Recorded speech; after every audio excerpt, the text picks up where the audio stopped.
ಇದು ಸಪ್ತಪದಿ.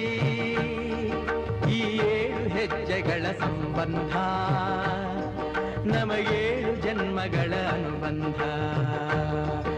ಈ 7 ಹೆಜ್ಜೆಗಳ ಸಂಬಂಧ ನಮಗೇಳು ಜನ್ಮಗಳ ಅನುಬಂಧ. ಸಪ್ತಪದಿ ಇದು ಸಪ್ತಪದಿ.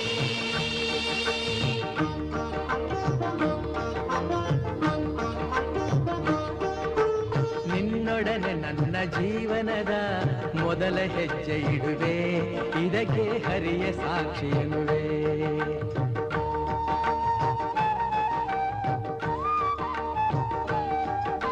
ಸ್ವರ್ಗ ಸಮಾನ ಸುಖವ ನೀಡೆಂದು ಕೈಗಳನ್ನು ಮುಗಿವೆ, ಎರಡನೇ ಹೆಜ್ಜೆಯನ್ನು ಇಡುವೆ. ಸಪ್ತಪದಿ ಇದು ಸಪ್ತಪದಿ.